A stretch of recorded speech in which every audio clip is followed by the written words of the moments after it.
mais on s'autorise à penser dans les milieux autorisés. Alors ça, c'est encore un autre truc. Les milieux autorisés, vous y êtes pas, vous, hein.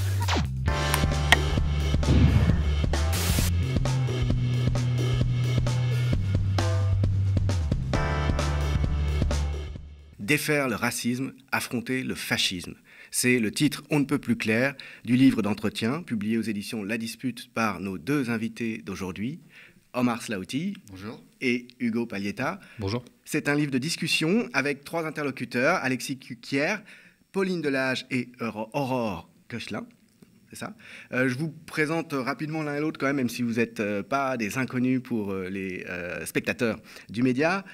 Omar Slaouti, tu es militant antiraciste, engagé en particulier sur les questions de violence policière et les questions d'islamophobie. Tu es aussi conseiller municipal à Argenteuil. On t'a vu aux médias parler du collectif Rosa Parks, je me souviens. C'est ça. Hugo, tu es venu plusieurs fois sur ce plateau. Tu es sociologue, tu es militant, toi aussi.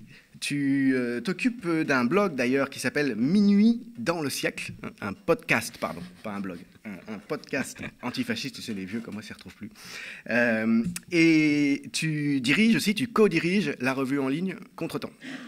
Et puis donc, tu es l'auteur de pas mal de livres maintenant, notamment autour de la question du fascisme et de l'antifascisme. On t'a vu plusieurs fois sur ce plateau ces derniers mois et même ces dernières années.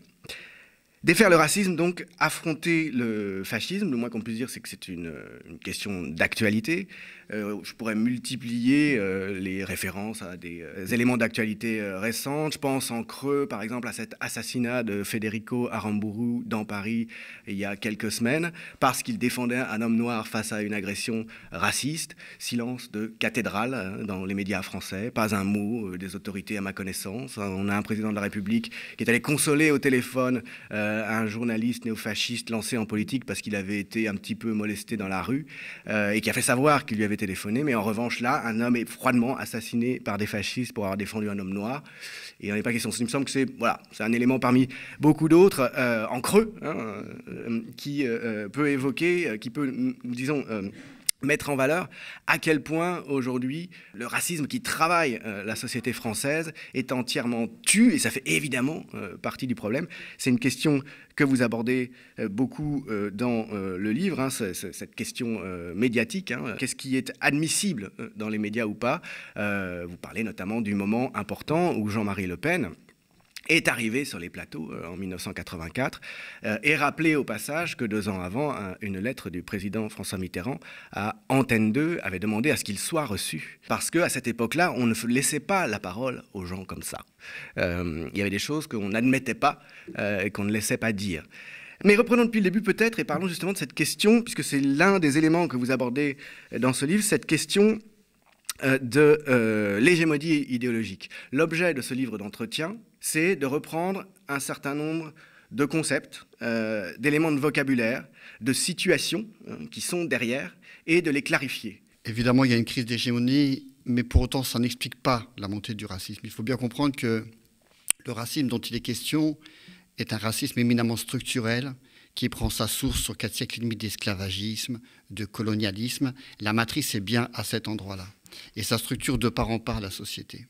Alors, dans l'histoire, évidemment, qui est celle de la France impérialiste, il y a des moments plus ou moins forts. Il y a des moments où cette expression du racisme institutionnel, de ce racisme d'État, comme on dit, on y reviendra sans doute dans la conversation, prend toute sa place. Et a fortiori, lorsqu'il y a des crises multiples qui sont traversées aujourd'hui par tous et toutes celles qui vivent en France. Une crise sociale, une crise économique, une crise sanitaire qui n'est pas loin non plus de tous les scandales écologiques auxquels nous assistons aujourd'hui, et une crise institutionnelle qui est évidemment, d'un certain point de vue, la conséquence de tout ça. C'est-à-dire que ceux et celles qui nous gouvernent ont fini par perdre en réalité toute prétention de gouverner pour beaucoup de ceux et celles qui sont gouvernés. Alors, c'est 2018, les mouvements des Gilets jaunes, mais on pourrait dire aussi, et nous on veut faire le lien avec ce qui s'est passé en 2005, révolte dans les quartiers populaires.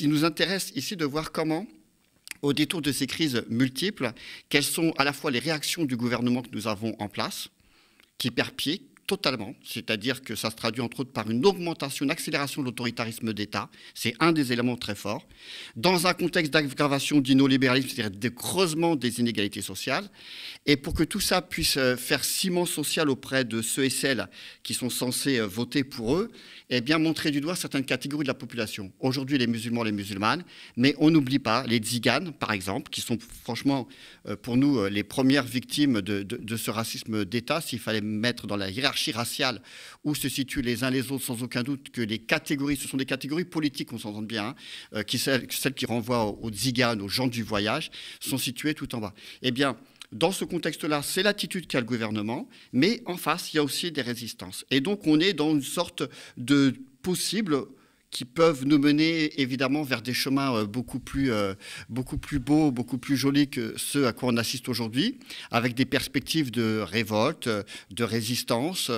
Et c'est une réalité, il y a beaucoup de révoltes dans la situation, mais en même temps, la possibilité du fascisme n'est pas à exclure. Donc on est dans, encore une fois, cette croisée des chemins au détour de ces crises multiples.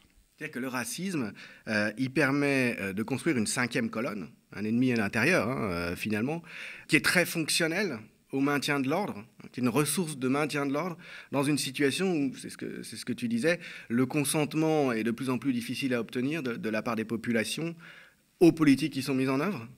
Et c'est ça la crise d'hégémonie à laquelle les pouvoirs répondent par un surcroît de racisme.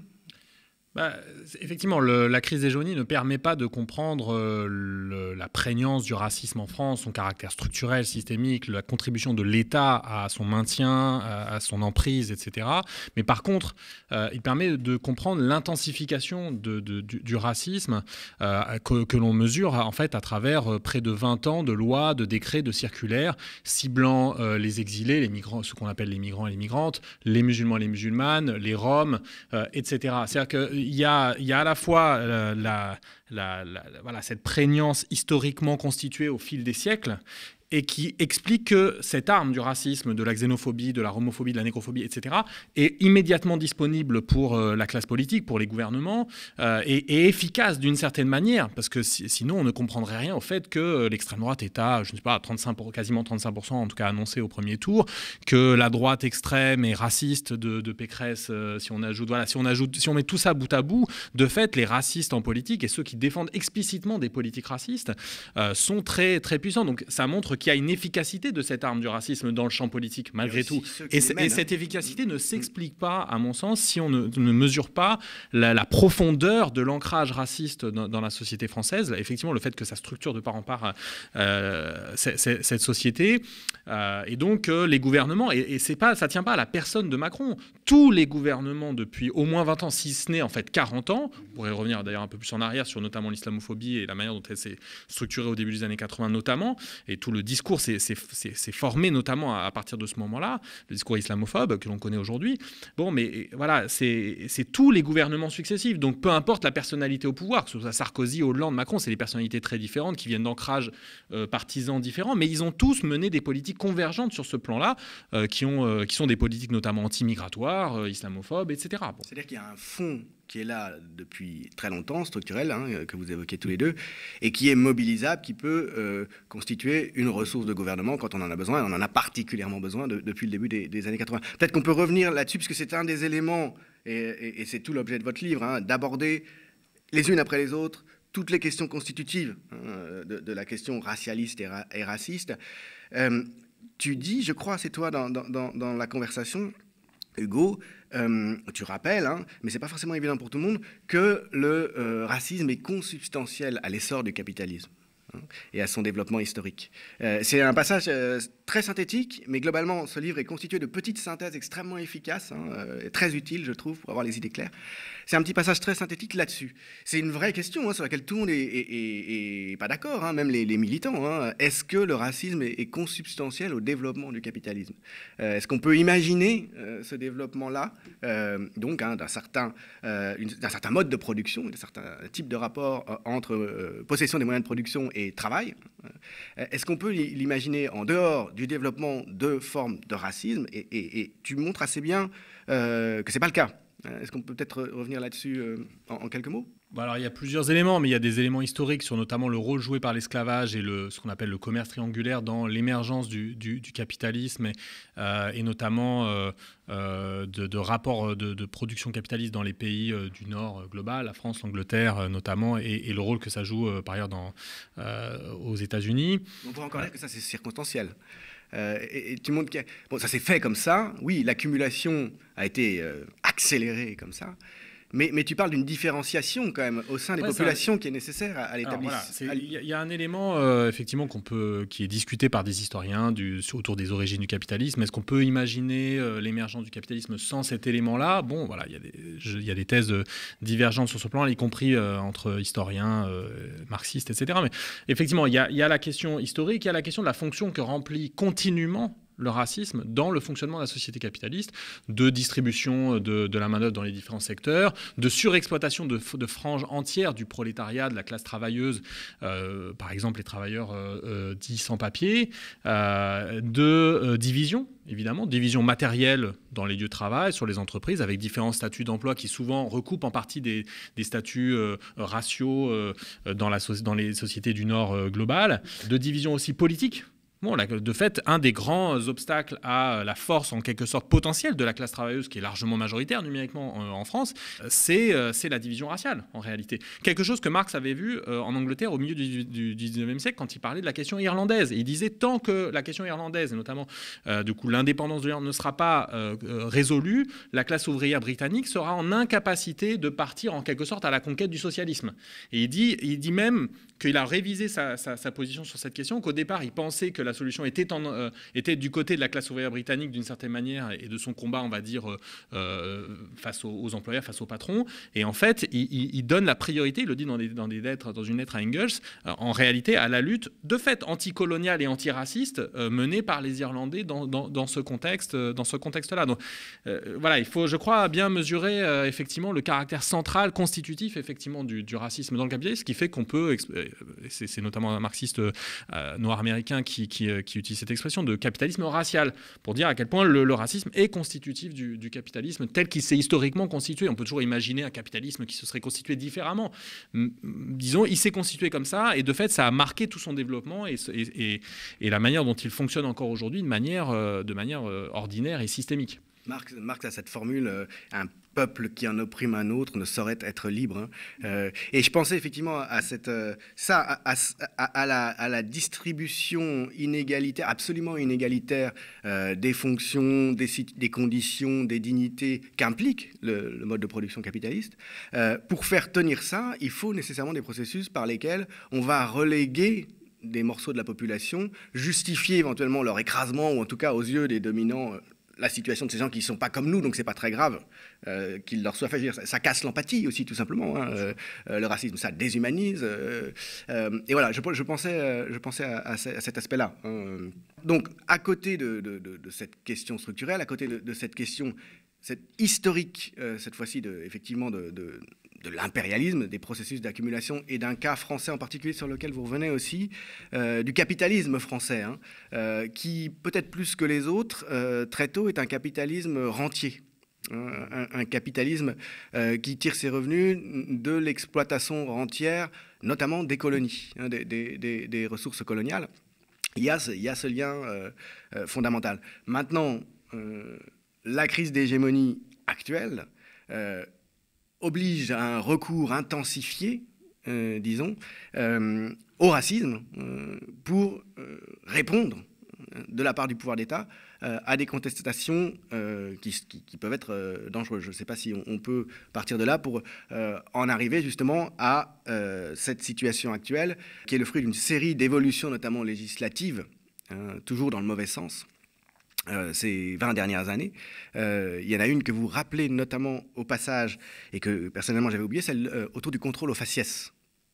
Au temps de Manuel Valls et de Hollande, on sait que l'une des promesses socialistes, comme d'habitude, c'était la fin du contrôle au faciès, qui est une des manifestations les plus évidentes du racisme structurel, du racisme d'État. Non seulement ça n'a pas été aboli, bien sûr, par les socialistes au pouvoir, mais il y a eu un recours que vous rappelez devant, je crois, la Cour de cassation, qui a fini devant la Cour de cassation, pour faire condamner l'État pour les contrôles aux faciès, en 2015. Et en 2016, la Cour de cassation tranche en limitant cette condamnation.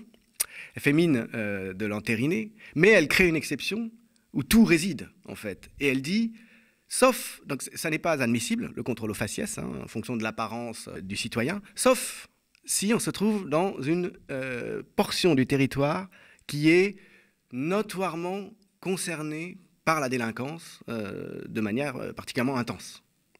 Ce qui revient à différencier à des fins de gouvernement le statut juridique de facto, en tout cas les pratiques que le droit autorise, en fonction du lieu et donc des populations qui résident sur place. Je voudrais revenir un petit peu en arrière sur la fameuse spécificité du capitalisme français. C'est un capitalisme rentier, Hugo pourrait aussi en parler. Il y a des intérêts qu'il faut absolument ménager à l'extérieur, et donc il y a une militarisation qui va de pair. Et cette militarisation pour les intérêts extérieurs va se conjuguer aussi avec ce développement de cet autoritarisme auquel on assiste aujourd'hui, ce développement des forces de l'ordre, comme ils disent, qui se traduisent par des reconquêtes de fameux territoires perdus. Et ce n'est pas sans lien avec la question qui vient d'après sur cette territorialisation de la France, ces endroits où la police n'est pas amenée à contrôler outre mesure et les endroits où elle est certainement amenée à contrôler particulièrement pour les raisons que tu viens d'évoquer. Mais c'est extrêmement important et on essaie de s'y attacher dans ce livre-là, mais un peu en se mettant en même temps en phase avec ce que des gens comme Saïd Bouabama et d'autres écrivent. Il y a un lien très fort entre les questions impérialistes et le racisme en France, c'est-à-dire l'idée que la construction de l'ennemi intérieur n'est pas sans lien avec la construction de l'ennemi extérieur. Et de sauvegarder évidemment le patrimoine, entre guillemets, là aussi je mets plein de guillemets, avec des forces militaires. Et on peut parler de forces militaires en ce qui concerne la France, y compris du point de vue intérieur. Les forces de police qui sont déployées dans les quartiers populaires, ce sont des forces éminemment militarisées. Alors déjà, il y a des forces militaires, d'une part, ça existe, les gendarmes, c'est une réalité, et la mort d'Adama en témoigne, mais il y a une militarisation de ces forces policières partout dans les quartiers populaires, qui sont, quartiers populaires, terme un peu euphémisant pour parler des quartiers, de par la ségrégation sociale et raciale, habités par des Noirs, des Arabes, évidemment des pauvres, et aussi des femmes de familles monoparentales, parce que c'est là où elles se retrouvent, pour beaucoup d'entre elles, puisqu'elles ne peuvent pas se loger ailleurs. Alors oui, lorsque Stop Contrôle aux faciès a poursuivi l'État pour discrimination, qu'on s'entende bien, les policiers n'ont jamais été du tout mis sur le banc des accusés. Ceux qui avaient contrôlé aux faciès continuent à travailler comme il se doit. C'est l'État qui a été condamné.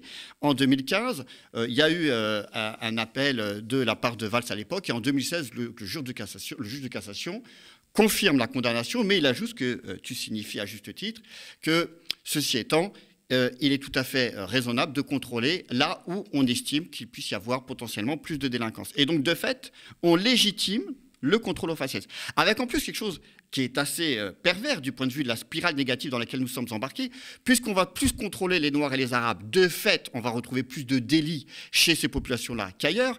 Et on sait ensuite, parce que police, ça rime avec justice, nous savons par ailleurs que les personnes qui sont nées à l'étranger se retrouvent en comparution immédiate ou en détention provisoire de manière beaucoup plus conséquente que les autres, c'est x3, x4 que ceux, par rapport à ceux qui sont nés en France. Et on sait enfin que lorsqu'on arrive devant le juge en comparution immédiate ou en détention provisoire, on a jusqu'à 7-8 fois plus de faire de la prison pour les mêmes faits. Et donc, on a de fait une sorte de spirale où on retrouve des Noirs et des Arabes beaucoup plus en prison. Ça, c'est pour répondre à Zemmour qui, de manière factuelle, dit « Regardez, il y a beaucoup plus de Noirs et d'Arabes en prison au regard de ce qu'ils représentent. » Évidemment, tout est fait pour. Et c'est non seulement une spirale négative, mais c'est même une sorte de prophétie autoréalisatrice. C'est-à-dire que les flics, de base, disent on a raison de les contrôler, puisque finalement, c'est bien eux qu'on retrouve en prison. Eh bien, cela relève pour nous, justement, d'un des mécanismes du racisme institutionnel. Il ne s'agit pas de dire que tel juge ou tel juge sont racistes, il y en a sans doute, mais ce n'est pas notre propos. Mais de voir comment une institution telle que la justice peut produire une discrimination raciale à partir de ce type de procédé, racisme institutionnel qui n'est pas propre à la France, qui est propre à tous les pays où il y a, bien évidemment, aux États-Unis en particulier, puisque c'est de là d'où émane ce concept. Mais qu'on s'entende bien, il y a des concepts, mais ce n'est pas fait pour voler de manière stratosphérique, c'est simplement pour décrire certaines réalités qui sont les nôtres dans les quartiers populaires. Et si je dis ça, parce que c'est très important de le dire, c'est que les résistances dans les quartiers populaires, c'est d'abord par ceux et celles qui y vivent, et sans qu'ils fabriquent, qu'ils produisent des concepts en tant que tels, ça fait un paquet de temps et d'années qu'ils disent qu'il y a des contrôles au faciès. Il a fallu qu'il y ait des enquêtes menées par 2 sociologues en particulier, mais plus d'autres après, pour pouvoir, entre guillemets, objectiver la situation, mais ça en dit long sur l'invisibilisation, sur comment on silencie, finalement, les premières victimes du racisme dans ce pays-là. Au moment donc, de cette affaire en 2015 de la plainte pour contrôle au faciès, c'est la gauche qui est au gouvernement, enfin censément la gauche. Ce sont François Hollande et Emmanuel Valls. Il y a beaucoup à dire, et on est peut-être même au cœur du problème quand on évoque cette question du rapport de la gauche de gouvernement au racisme. Effectivement, gauche, tout dépend de ce qu'on met dans le terme de gauche, puisque Valls, ministre de l'Intérieur, dès le début du quinquennat Hollande, se vante à l'Assemblée pour répondre à la droite qu'il a expulsé davantage de sans-papiers que la droite auparavant. Donc voilà, c'est ce type de gauche-là. Valls, c'est le rejeton de toutes les trahisons de la gauche coloniale et néocoloniale, quasiment sur un siècle, voire un siècle et demi, quoi. Bon. C'est une bonne synthèse. Ouais. Mais effectivement, juste pour faire le lien avec ce qu'on disait tout à l'heure sur la crise d'hégémonie, je pense qu'un élément qui est quand même très important aussi et qui permet de comprendre la montée du fascisme, montée idéologique et montée électorale, et montée aussi un peu militante, qu'on voit dans la rue avec des agressions de plus en plus répétées, dont ce que tu évoquais tout à l'heure sur ce rugbyman qui a été assassiné en plein Paris par balle. C'est que c'est pas simplement les forces de la domination, les partis de droite, etc., qui sont en crise de légitimité. Et c'est y compris les formes qu'a prises la contre-hégémonie au cours du dernier siècle et demi, qui était le mouvement ouvrier et les 2 partis, en gros, qui ont dominé la scène politique à gauche pendant toute cette période, en tout cas pendant un siècle, disons, le Parti communiste et le Parti socialiste, qui étaient de fait, surtout le Parti communiste, des partis de masse qui organisaient dans les classes populaires et dans certaines franges des classes intermédiaires.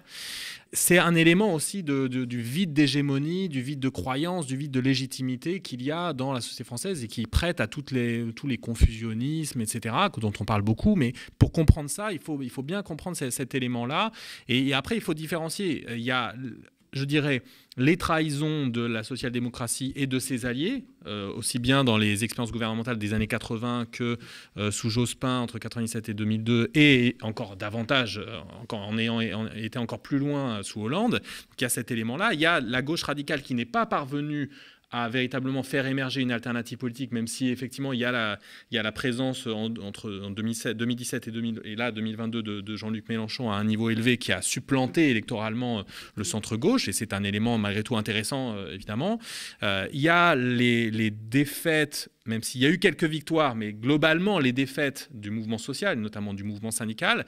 Et puis il y a cet élément qui est crucial dans la situation de notre point de vue, et c'est ce qu'on défend dans le livre, c'est le fait que la gauche a été non seulement aux abonnés absents sur la question raciale, la question du racisme, la question notamment de l'islamophobie depuis 20 ans, en fait. Mais pas simplement ça, c'est qu'une grande partie de la gauche a fait partie du rouleau compresseur islamophobe depuis 40 ans. Et du rouleau compresseur d'ailleurs xénophobe aussi, anti-migrants. Et là on pourrait revenir effectivement dans les années 80 avec l'affaire notamment des grèves dans l'industrie automobile au début des années 80. C'est un moment très important qui a lancé dans l'émergence de l'islamophobie, où 3 ministres socialistes, le Parti socialiste est au pouvoir, commencent à faire le tournant de la rigueur, le tournant austéritaire. Et il y a des grèves dans l'industrie automobile menées notamment par des travailleurs immigrés non européens.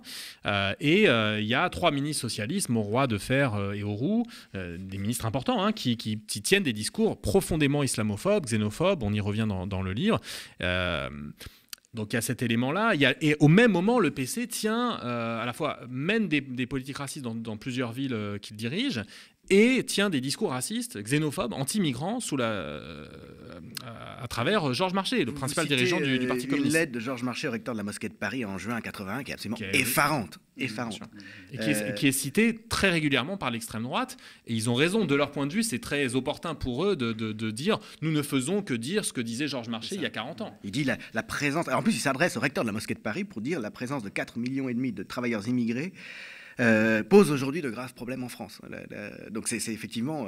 il dit il faut stopper l'immigration, non simplement clandestine, dite clandestine, je ne reprends pas ce mot à mon compte, mais l'immigration officielle, c'est-à-dire l'immigration tout court. Il dit qu'il faut stopper l'immigration tout court. C'est le secrétaire général à ce moment-là du Parti communiste français qui dit ça. Donc si vous voulez, évidemment, le PC entre-temps est revenu sur ce type de position, même s'ils ont une politique qu'on peut discuter sur différents points, etc. Mais en tout cas, il y a eu un moment fondateur dans lequel la gauche, c'est pas simplement qu'ils n'ont pas été présents, qu'ils n'ont pas été efficaces, qu'ils n'ont pas su... Ils ont participé à ce moment-là, le PS et le PC, au rouleau compresseur qui était en train de se constituer sur anti-migrants et anti-musulmans.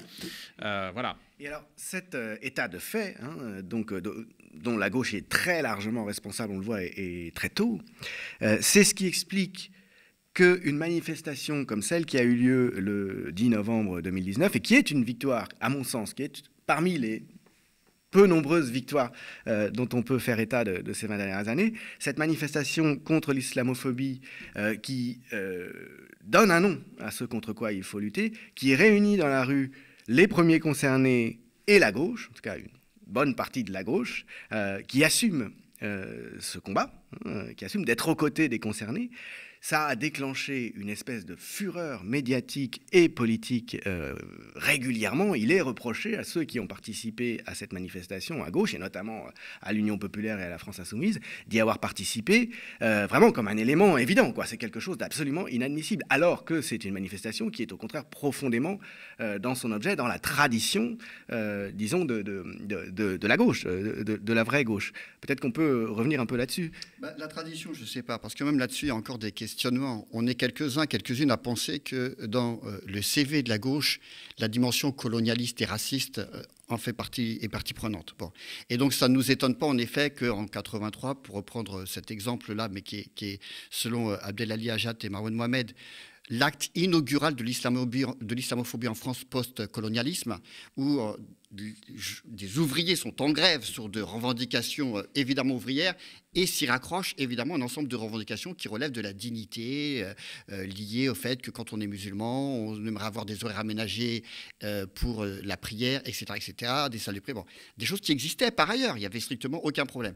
Mais pour pouvoir délégitimer, et c'est ça qui est la stratégie, pour pouvoir délégitimer les revendications, pour pouvoir découper ces personnes arabes, musulmanes, du reste de la population, il faut absolument invoquer le diable chiite, l'islamisme radical, pour pouvoir les montrer du doigt et potentiellement comme des ennemis de l'intérieur. Et c'est ce que n'hésite pas à faire Pierre Mauroy et Gaston Defferre. Et évidemment, sans trop se forcer par ailleurs, encore une fois, parce que les relents coloniaux sont toujours présents. C'est-à-dire que c'est même pas une trahison de la gauche en réalité, ce sont toujours des boutons pressoirs sur lesquels ils sont capables d'appuyer à tout moment pour réactiver cette machine-là. Et puis, pour faire le lien maintenant avec la question que tu poses, ou du moins le propos que tu soulèves, la manifestation, la belle manifestation du 10 novembre 2019, elle fait suite à un attentat à la mosquée de Bayonne, ce qui n'est tout de même pas rien. On le dira au passage, personne du gouvernement ne s'est déplacé, aucun mot qui soit à la hauteur des enjeux,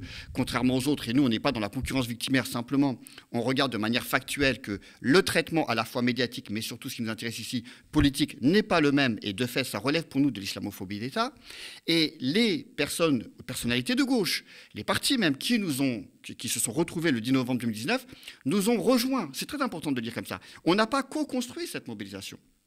Ils ont rejoint une mobilisation de premières concernées contre l'islamophobie sur des bases politiques qui étaient les nôtres, la dénonciation de l'islamophobie, y compris d'État, institutionnel, etc.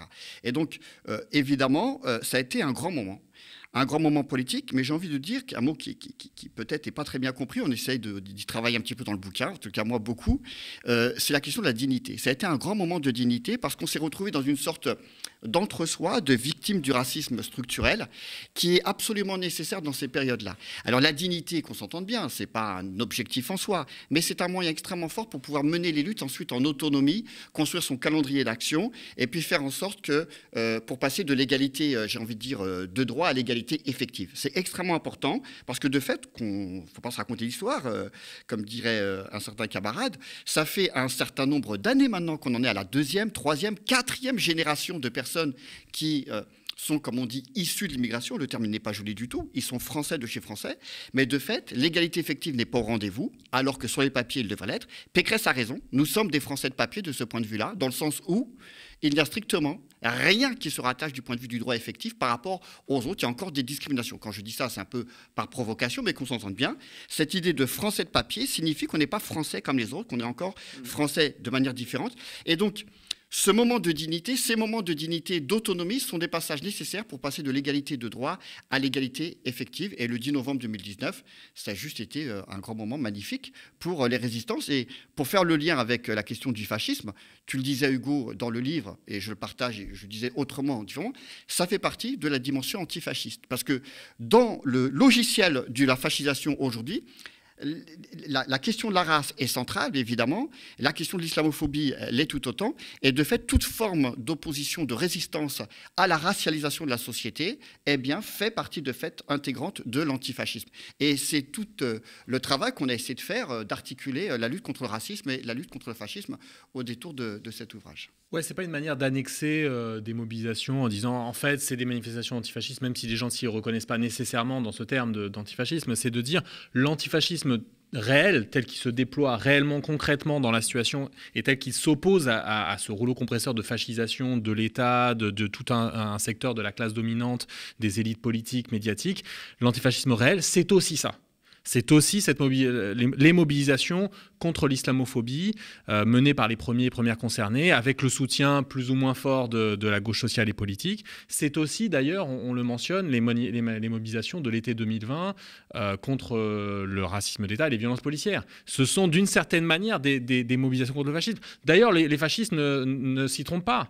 Au moment de la mobilisation à Place de la République l'été 2020, il y a Génération Identitaire qui fait un espèce de happening sur les toits en essayant de dénoncer le racisme anti-blanc et qui se fait déloger d'ailleurs. Mais je veux dire, ils s'y trompent pas et ils ont d'une certaine manière raison. Et d'ailleurs, une grande partie du milieu antifasciste, aujourd'hui, c'était pas forcément naturel, évident, il y a 15, 20 ans, etc., se retrouve en général dans les luttes, en tout cas une partie du mouvement antifasciste, dans les luttes contre l'islamophobie et contre les violences policières.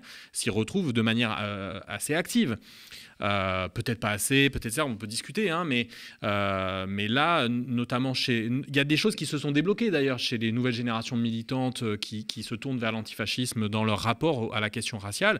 On n'a pas exactement, pour ceux qui ont un peu de mémoire militante, les mêmes discussions, les mêmes débats. Il y a des débats qu'on n'a plus justement ou qu'on n'a pas, alors qu'on les avait dans les organisations antifascistes il y a 15 ans ou dans les organisations de gauche, et on continue de les avoir d'ailleurs, y compris dans le mouvement syndical, sur l'islamophobie, etc., le terme, est-ce que machin. Voilà, ça, pour beaucoup de militants ou de militantes antifascistes aujourd'hui, c'est pas le cas.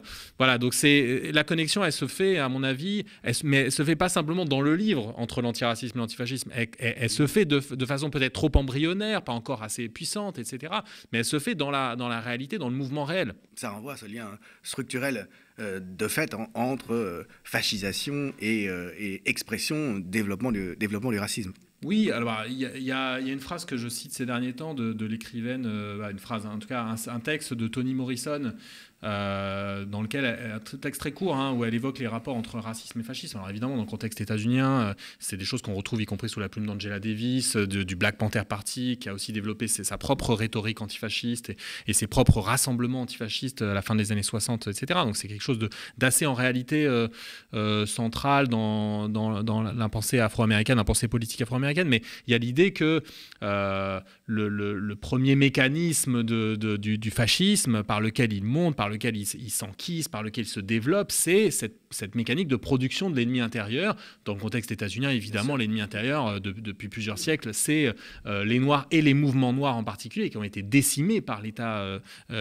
fédéral états-unien, par le FBI, voilà, qui ont fait des assassinats ciblés, qui ont emprisonné très largement les dirigeants des mouvements et dirigeantes des mouvements noirs américains. Voilà, dans le contexte français, on le sent bien aussi que la mécanique fondamentale et de la fascisation et de montée des organisations fascistes ou néofascistes, c'est l'islamophobie. C'est pas le seul, mais c'est un mécanisme absolument central. Et d'une certaine manière, si les organisations néofascistes ont autant monté en France au cours des 20 dernières années, c'est précisément parce que, notamment, la gauche sociale et politique a été nulle sur cette question. Nulle. La situation ne serait absolument certainement pas la même si nous avions réussi à mettre, par exemple, en 2003-2004, au moment où était discutée sans doute une loi emblématique de l'islamophobie d'État, qui est la loi du 15 mars 2004, qui interdit des signes dits ostentatoires religieux à l'école, mais qui en fait cible spécifiquement les musulmanes, en l'occurrence, et le foulard notamment. La situation ne serait pas la même si la gauche sociale et politique avait eu une riposte unie et combative, radicale autour de cette question. Mais évidemment, ça pose la question de pourquoi il n'y a pas eu ça. Et ça renvoie à ce que disait Omar sur voilà, le fait qu'il y a une lame de fond colonialiste qui a imprégné toute une grande partie de la gauche, et majoritairement la gauche, en réalité. Oui, de ce point de vue-là, on sera d'accord, elle n'a pas été simplement nulle. Elle a été justement fidèle d'un certain point de vue. Non, mais on est bien d'accord, je rectifie, parce que je sais qu'on est d'accord, Hugo. Elle a été fidèle à elle-même, y compris à son cursus. Mais ça va même plus loin pour le Black Panther Party. C'est-à-dire que l'idée même que le fascisme est déjà éminemment présent quand on est noir aux États-Unis, alors qu'il n'a pas atteint en tant que tel d'autres catégories de la population. Dans le processus de fascisation, qui est un processus extrêmement complexe dont Ludivine Bantini et Hugo Paletta ont écrit un bouquin là-dessus, Hugo précédemment sur le danger Le Pen. C'est un processus extrêmement dynamique, mais il faut bien comprendre que dans cette dynamique, il se conjugue de manière différente selon la latitude, pour parler des quartiers, selon les couleurs de peau, selon la dimension genrée. Et donc, on peut dire sans aucun problème qu'il y a déjà actuellement des relents d'un régime fasciste. Quand on dissout une organisation comme le CCF, le collectif contre l'islamophobie en France, qui est de fait, c'est incontestable, la plus grosse association antiraciste de France en nombre d'adhérents. Une association de juristes qui ne fait que, et certains leur ont beaucoup reproché le fameux que, qui ne fait que aller chercher les affaires, les judiciariser et essayer de gagner au niveau du tribunal sans obligatoirement être la pointe avancée des résistances contre l'islamophobie sur d'autres champs, d'autres espaces sociaux. Bref, on dissout le CCIF. On dissout la CRI, on ferme une maison d'édition, on casse environ 4000 portes. 4000 portes sont fracturées ou alors à 5 heures du matin, sont tambourinées de manière très très forte avec une violence extrême. Et au final, on a 0,2% de personnes qui sont poursuivies éventuellement pour terrorisme et on ne sait pas encore où ça va nous mener. C'est-à-dire que 99,8% des portes ont été fracturées, évidemment pour rien, sauf si, comme dit Darmanin, il s'agissait de donner un signal. On est là dans quelque chose qui relève du fascisme. Alors ça ne veut pas dire que le fascisme n'a pas encore possibilité de se développer et de déployer tout ce qu'il est capable de faire. On passe quand même du racisme d'État à l'État raciste, qui est une nuance que vous faites, hein, qui est un peu le marqueur. Entre les deux, il y a la fascisation, en quelque sorte. Mais vous parlez aussi du saut du quantitatif au qualitatif, c'est-à-dire que les mesures vont être de plus en plus intenses par un État autoritaire, hein, qui vont dans le sens de l'autoritarisme et d'une discrimination raciste, hein, comme ce que tu viens de décrire. Et puis, à un moment donné, où c'est plus seulement de facto, plutôt en contradiction, en tout cas pas complètement en ligne avec une norme, il y a un moment donné où ça va devenir la norme. Je dirais. Et où on fait ce saut qualitatif, et la fascisation a fait aboutir au fascisme. Au régime dont tu parlais quand tu commençais là en disant... C'est ça. Mais qu'on comprenne bien, donc il y a des rythmes différents selon... On est à un moment peu avant l'élection présidentielle, là où la question se pose, hein, de cette question. C'est peut-être ça l'enjeu. Mais bien évidemment, je peux vous dire... Entre Marine Le Pen et la droite classique, c'est peut-être entre État raciste et entre racisme d'État et État raciste. Oui, mais évidemment, pour beaucoup de ceux et celles qui sont arabes, noirs, musulmans, musulmanes, ziganes, qui ont l'accent, la mauvaise couleur de peau, etc., il y a là un moment extrêmement important. C'est-à-dire que ça ne va pas rigoler. Un Macron-Le Pen, c'est pas n'importe quoi, y compris avec une éventualité que Le Pen puisse gagner derrière cela, sachant que tout est déjà prêt d'un point de vue législatif pour que Le Pen ait les coups des franches. Elle va faire bien sûr ses sorties de changement constitutionnel parce qu'elle veut mettre au goût du jour, parce qu'il y a le triptyque, hein, le grand remplacement, la remigration et le fait que l'islam n'est pas compatible avec la France. Et bien, ça se décline pour elle très concrètement, par le fait, pour Zemmour aussi, le fait de revoir la Constitution pour faire en sorte que l'accès à la nationalité française puisse être différent, que l'accès au papier, la régularisation puisse être aussi différent, la discrimination à l'embauche, la discrimination à la préférence nationale. C'est tout ça qui est aujourd'hui rendu possible par des années de néolibéralisme avec des gouvernements de gauche comme de droite. Et la loi séparatiste là-dedans, voilà, évidemment, qu'elle nous fait penser à un État raciste, puisque de fait, c'est pas la peine de nous raconter l'histoire, comme la loi de 2004, elle vise expressément les filles et les femmes qui portent un foulard. Aujourd'hui, nous en sommes là avec la loi séparatiste qui vise expressément les musulmans et les musulmanes de ce pays-là. Alors, c'est pas écrit noir sur blanc, les musulmans et les musulmanes.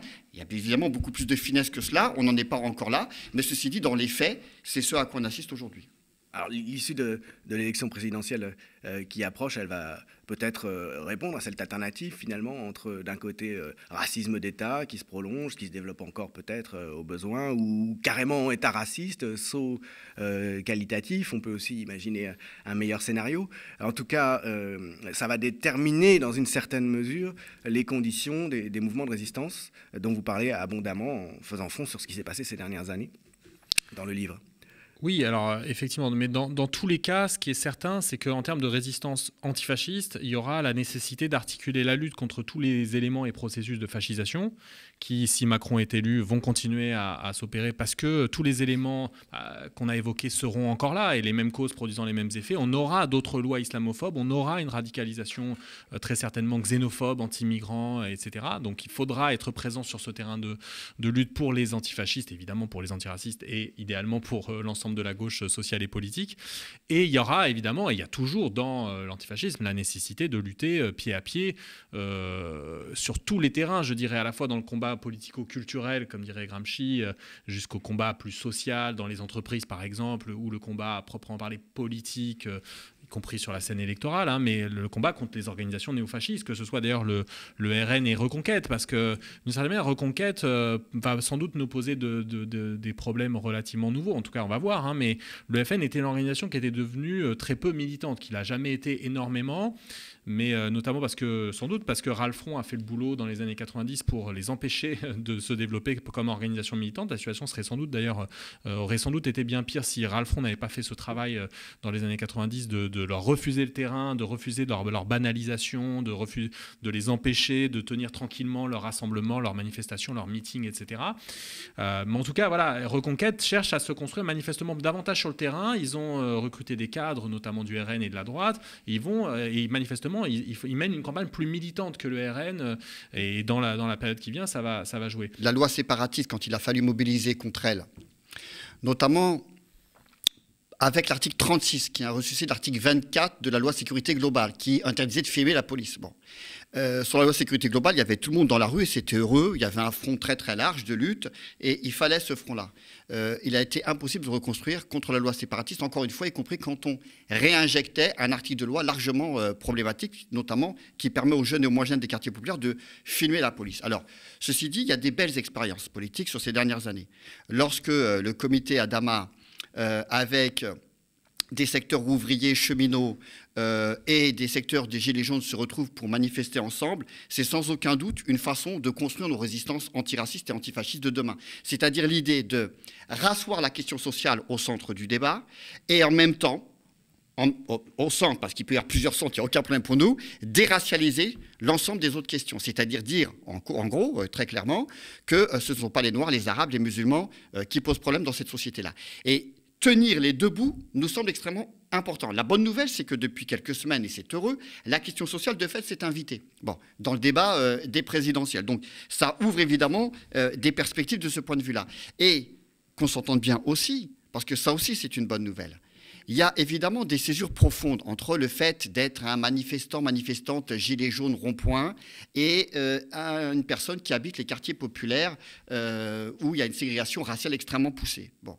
Ceci étant, le prix de l'essence, c'est le même pour nous tous. La disparition des services publics, c'est le même pour nous tous. Il y a une casse sociale, un creusement des inégalités sociales qui est une réalité patente en France, à laquelle s'ajoutent évidemment des inégalités raciales.